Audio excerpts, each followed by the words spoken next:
Have you ever stopped to wonder what it's all about? What's it all about, Alfie? You know, life, why we are here, the meaning of life, in other words. Is there a meaning to life? What's the purpose of it all? Of course, this is the main theme of this series, my life even, my search for the truth. And there is nothing unique about that. These are questions that have occupied human thinking since the dawn of time. And yet, are we any closer to finding the truth? Is this a waste of my time and resources? There are many out there who would reply in the affirmative, since they believe they have already found the truth. The many religious devotees, for example, from whatever background, they all have the same idea that there is no more searching to be done. David Icke, famous author and conspiracy theorist, says the biggest trap researchers and seekers of the truth can fall into is reaching the point where they believe they have finally discovered the truth in its entirety. I finally got it, kind of thing. And of course he's right. Waking up is a process. Whatever we think we know, there is always more to know. As Socrates said, wisdom is knowing how little we know. So, will there be any end to this search then? How deep does the rabbit hole go? What do we think we know?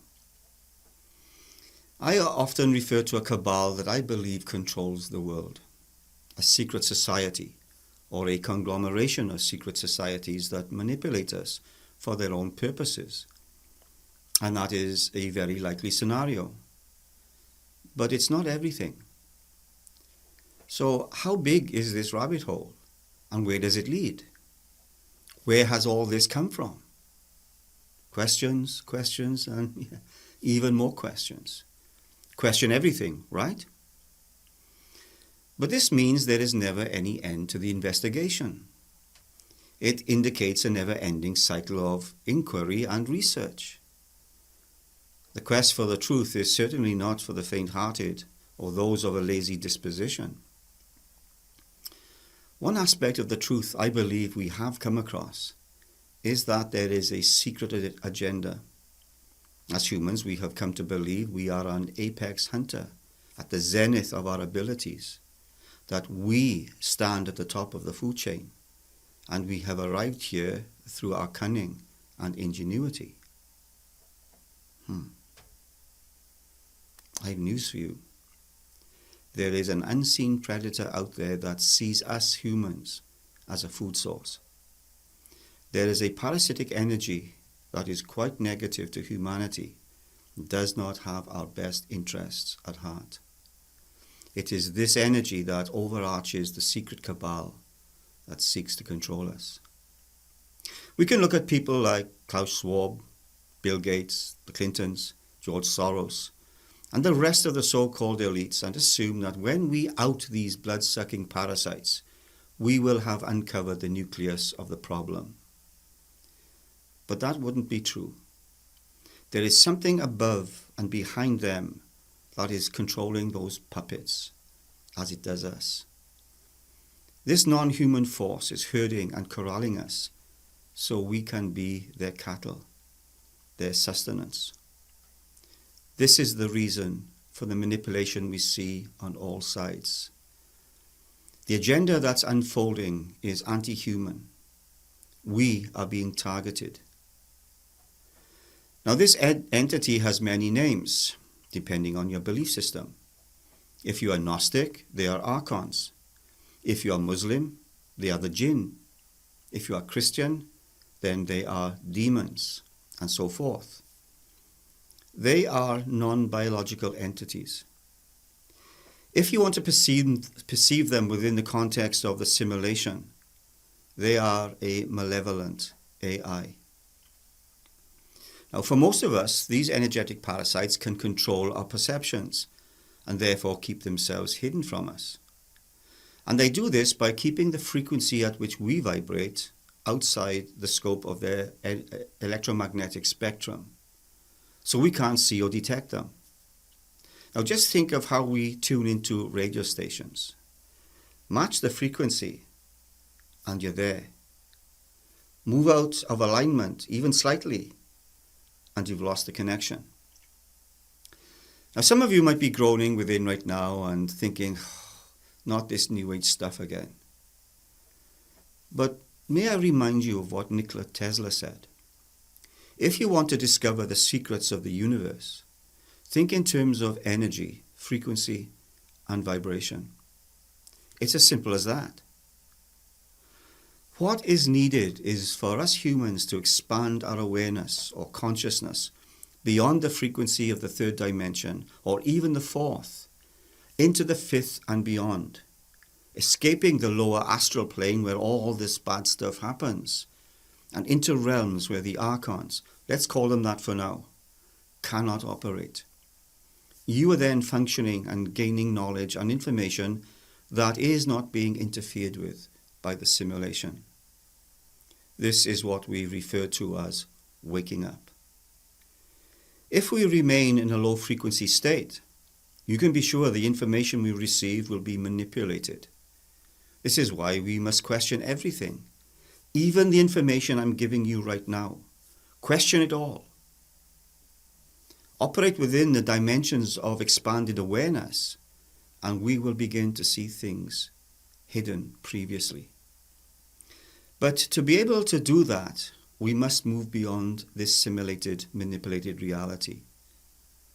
The cabal who are manipulating events and controlling the direction the world is taking, which is chaos, war, and totalitarianism, is just an extension of the archonic influence. But as humans, we are not helpless against this colossal force that is arrayed against us. We can fight back and beat the global system that traps the average person in a cage that has no visible bars and a life of misery and suffering. We live in a prison, but we do not see the walls. We hold the keys to our chains, but we do not recognize them. Identifying the keys to freedom is what this channel is all about. I'm the Grumpy Grandpa.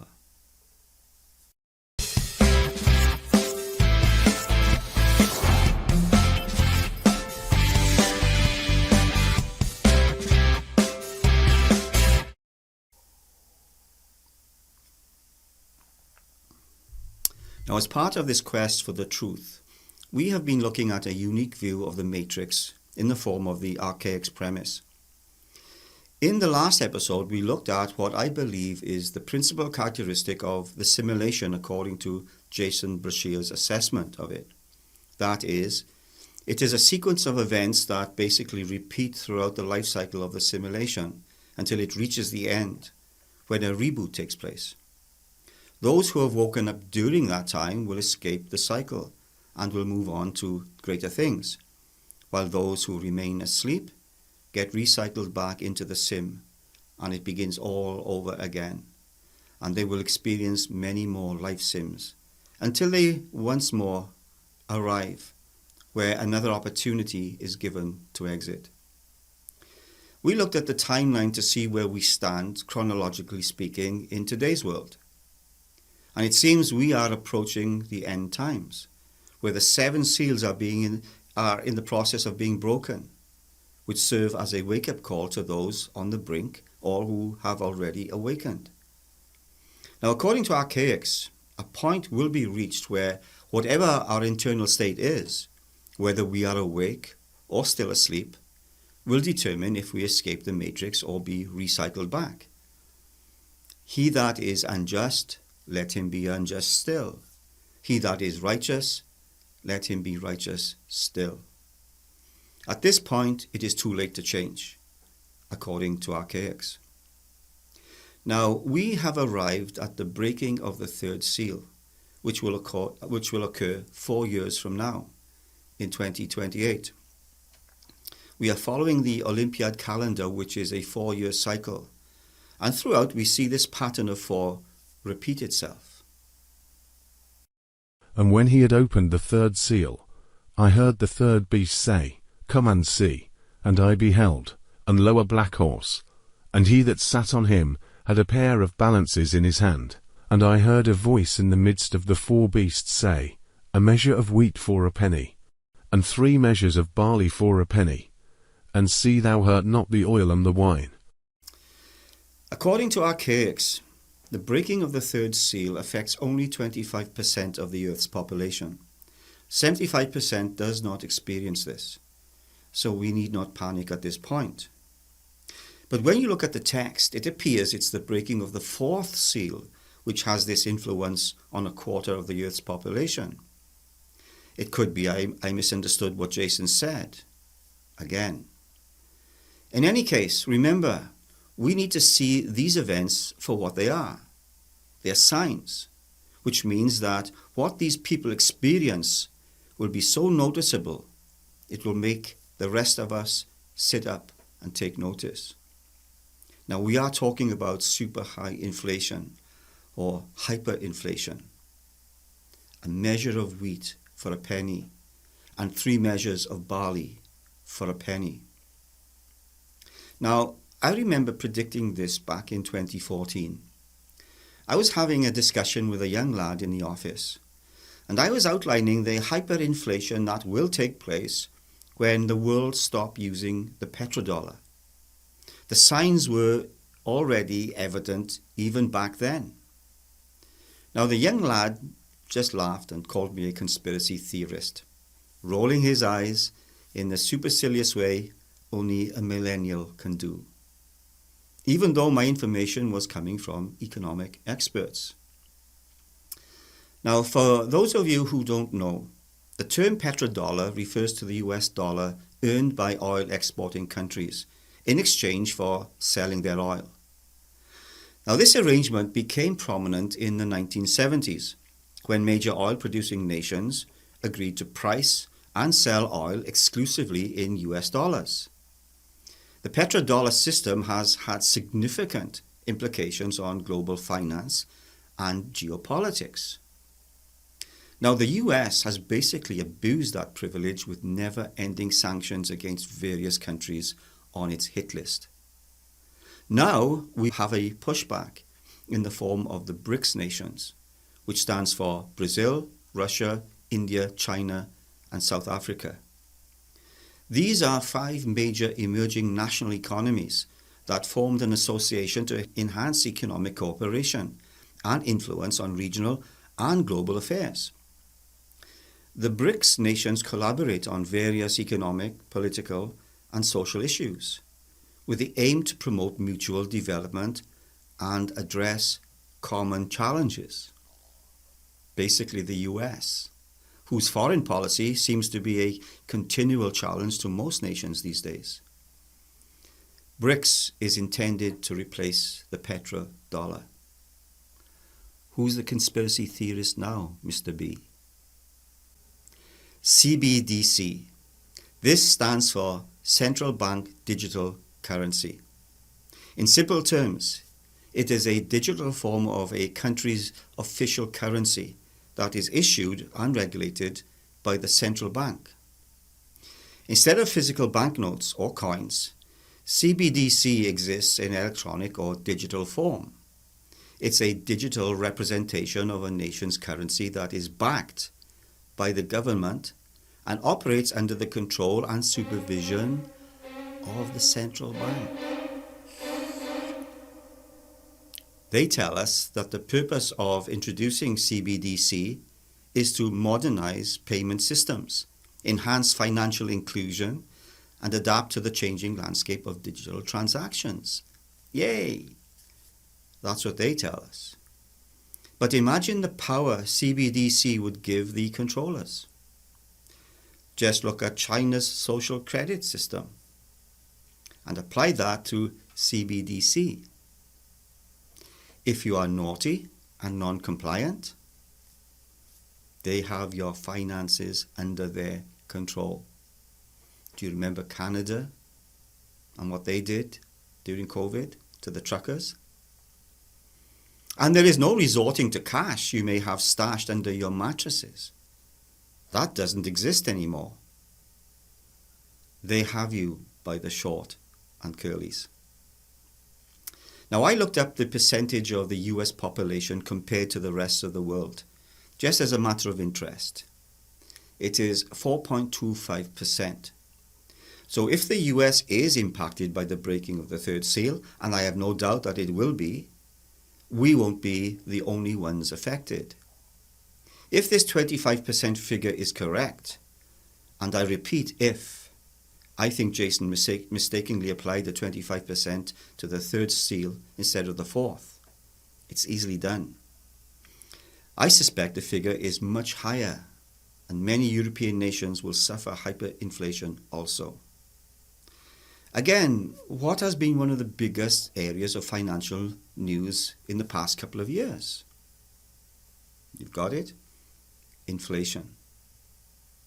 Now, coming back to the third seal, what we are being told is that a man will need to work all day to earn just enough money to live.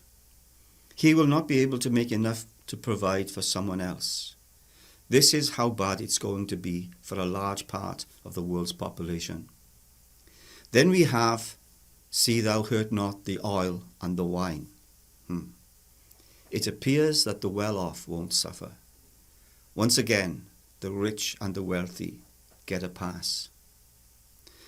What is being described here is a great divide between the rich and the poor, greater than today even. It must be, otherwise it wouldn't be so noticeable. And you might be wondering, even as I am, how can the divide between the rich and the poor be worse than it is now? Well, according to these verses, it must be. And that will be shocking. Jason talks about 2028 being an isometric projection of 2012. Everything leading up to 2020 is ritual and patterning. Now remember this as we proceed. In 2012, we had the Benghazi attacks where US citizens lost their lives, and the Clinton swamp creature didn't give a damn. Also, we had a very unusual ritual take place. That ritual included a foreshadowing of the breaking of the first seal, the emergence of Apollo and Pharmakia. It was the Olympic opening ceremony in London. Remember, this is 2012.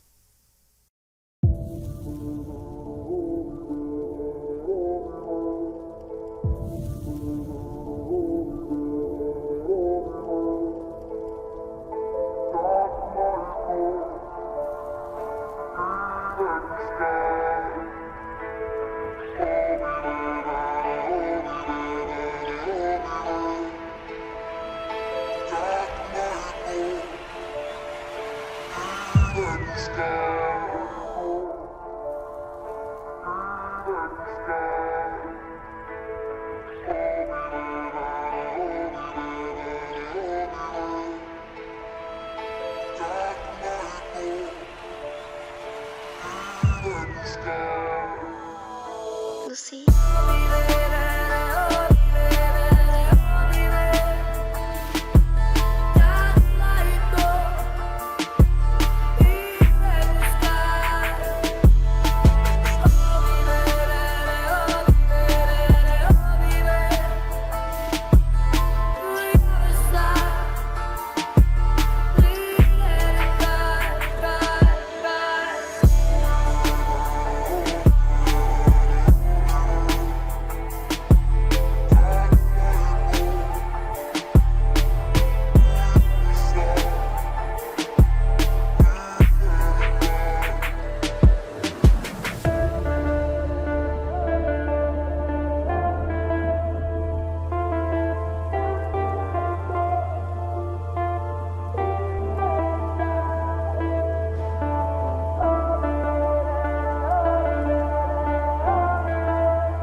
Did that grab your attention? This was a ritual, and if you watched it, you inadvertently participated. Whatever you observe, you participate in, whether you intend to or not. We also need to take into consideration the larger mindset of the collective at that time. What was the big concern of 2012? Once again, you've got it. The end of the Mayan long count calendar. But in reality, that was nothing more than a communal fear based on an inaccuracy.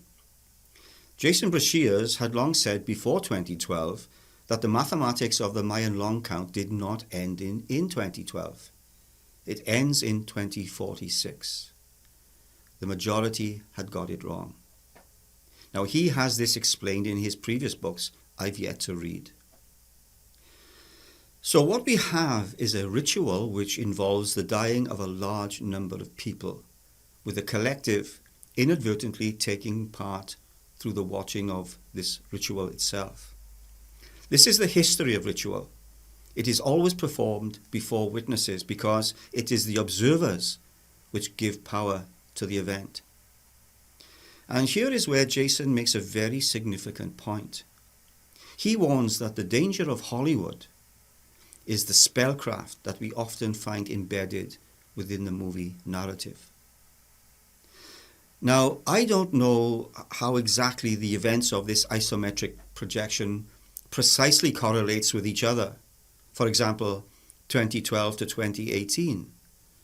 You might have thought 2012 would have better corresponded to 2020 with the foreshadowing of the COVID ritual. Perhaps it's showing that the years leading up to 2020 were ritualistic years. Now, one of the reasons I'm looking closely at this particular theory, though I think Jason would see it as more than that, is that Jason, being a chronologist, would recognize patterns and repeats in history and is therefore significantly qualified to show how closely recent events would align with the breaking of the seals. The fact that he says the breaking of the seals are intended to wake us up, and that it was such a wake-up call for many of us, makes this stuff all the more believable. Now, I mentioned in the last video that Jason at Archaics will not entertain the idea that this world is a prison. And when you know his understanding of the matrix or simulation, you can see why it can have no traction with him. This is all programming. It's a construct which repeats itself until the end of the simulation is reached and then starts all over again. It's planned programming intended to help us grow and learn as humans. There are no outside aliens intent on imprisoning us because the night sky is a light show. There are no ancient aliens. The entities we call aliens come from beneath the earth. So in the light of that paradigm, considering this world to be a prison is a ridiculous notion. He will have none of it. So it is a conundrum for me. There is a huge amount of evidence which leads me to believe the prison exists, including the remote viewing material. But the Archaics paradigm is also compelling. So which is it? We started the video by asking the age-old question, what is life all about? Now, there are many conflicting theories out there. But which is true? Are any of them true? Or, as I suggested several videos back, is the truth a conglomeration of all the hypotheses? Now, if that is the case, I must believe that this is a prison planet. It's the only paradigm that makes ultimate sense to me personally. It is the one theory that resonates. As far as I can see, there is nothing preventing this prison also being a false construct, a simulation. Whether Jason has it all sewn together is not that clear to me. Unless I see more, I must stick with the prison planet hypothesis. For me, it's not a matter of one or the other, but a combination of both, or even more. The one predominant question is, if this is the case, if this planet is run as a prison, is there a way out? I intimated at the beginning of the video that I think there is. But it involves certain changes in our perception. Recognizing the keys to our chains and using them is a must. And to do that, we have to start to believe in ourselves and not buy into the cabal's propaganda that we are powerless. Until the next time. If you enjoyed this video, don't be a pussy and subscribe to the Grumpy Old Buggers channel, so I can get some peace and quiet.